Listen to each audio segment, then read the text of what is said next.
You believe that being the bigger person is your greatest strength. You've been told since birth that forgiveness is a virtue, that if you just show a little mercy, your enemies will respect you. You think that by letting them walk away with their dignity, they might even become your friends. Here is the jarring, uncomfortable truth the world is hiding from you. Your mercy is not a virtue. It is an invitation for your own destruction. By leaving your enemy with a single spark of hope, you are signing your own death warrant. You feel vulnerable right now because you realize how many embers you've left behind in your life. The former friend who knows your secrets, the colleague you outshined but let stay in your inner circle, the rival you beat but didn't bury. They aren't grateful for your kindness, they are humiliated by it, and a humiliated enemy is a ticking time bomb. Today, the archive reveals the most ruthless law in the history of power. I will show you why the elite never leave a loose end. I will show you a secret that will change how you see every person who stands in your way. Why is this law so terrifying? Because it forces us to confront our predatory nature. We like to think we are civilized. We think we have evolved past the brutality of the jungle, but our biology hasn't changed in 50,000 years. In nature, there is no such thing as second place. If a predator catches its prey but lets it go, that prey returns with a deeper understanding of the predator's movements. It becomes more dangerous. Human resentment is a form of survival energy. When you defeat someone but leave them with their resources, you have not won. You have simply created a smarter, more vengeful version of your rival. Robert Greene uses a powerful metaphor, a fire that is not completely extinguished.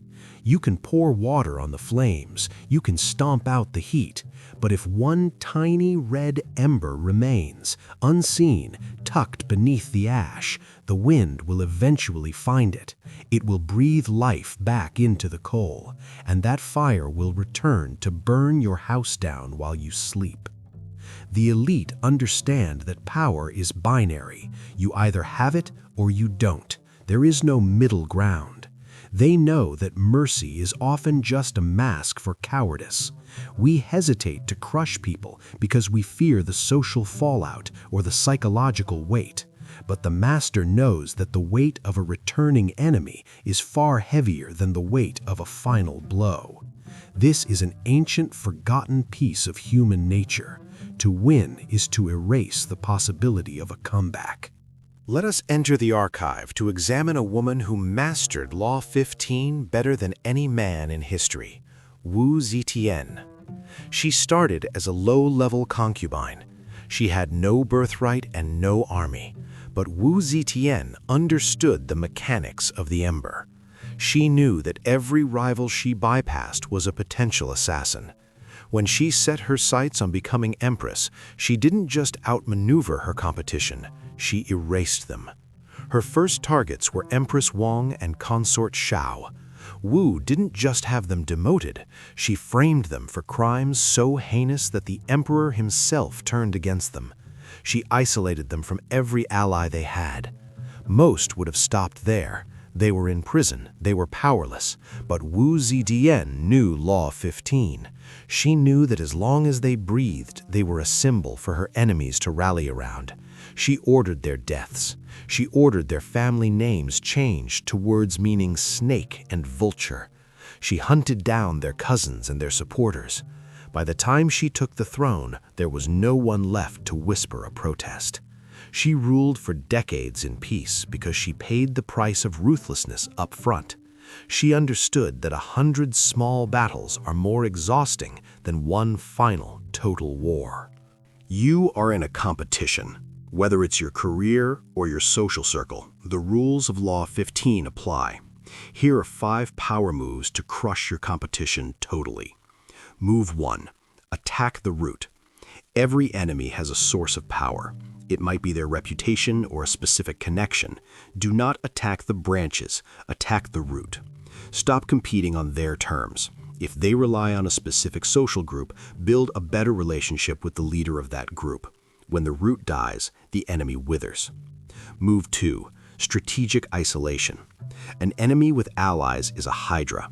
Use subtle, targeted information to sow doubt between your rival and their supporters. When an enemy is alone, they lose their courage. A solitary rival is 90% defeated. Move 3. Psychological erasure. Crushing someone isn't just about resources, it's about their will to fight. When you win, do not gloat. Gloating gives them a reason to hate you. Instead, show a cold, professional indifference. Act as if they were never a threat to begin with. Irrelevance is a wound that never heals. Move 4. Resource displacement. In the modern world, resources are attention and opportunities. Don't just take the win, take the territory. If you beat them for a position, immediately implement a system that makes it impossible for them to ever hold that ground again. You aren't just winning a race, you are removing the track. Move 5. The final silence. Once you have won, cut all ties. Do not check their social media. Do not ask friends how they're doing. By disappearing from their life entirely, you deny them the wind they need to restart their fire. You become a ghost. You cannot fight a ghost. There is a heavy price for this knowledge.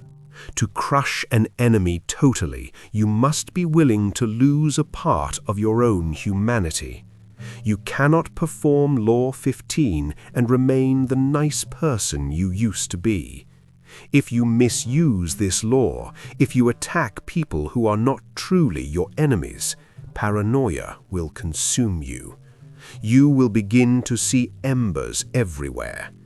This is the difference between the alpha and the sigma. The alpha is loud. He crushes people in public to show his strength. This makes him a target. The sigma is surgical. He crushes the enemy so quietly that the world doesn't even realize a war took place. If you ignore Law 15, if you are too kind, you incur a resentment debt. Every time you show mercy to a rival, you are borrowing trouble from the future, and that debt always comes due with interest. Your rival will spend every waking hour thinking about how to bring you down. They have nothing to lose. You have everything to lose. Power is not a playground. It is a graveyard of those who thought half measures were enough. If you decide to strike, strike to end it. Anything less is just slow-motion suicide. The archive is closing for today, but the world outside is waiting for you. Right now, there is someone in your life who is waiting for you to be merciful. They are banking on your kindness. They are counting on your hesitation. Will you be the one who lets the ember burn, or will you be the one who ensures the fire never returns? This is an educational fan channel dedicated to the surgical wisdom of Robert Greene. We don't teach these laws to make you a monster. We teach them so you can survive in a world that is already full of them. If you are ready to stop being the prey and start being the architect of your own power, subscribe to Unlock the Archive. I have a final question for the observers. Who in your life is currently an ember you've been afraid to extinguish? Leave your most complex question in the comments below. The archive is listening. Stay observant, stay ruthless, stay powerful.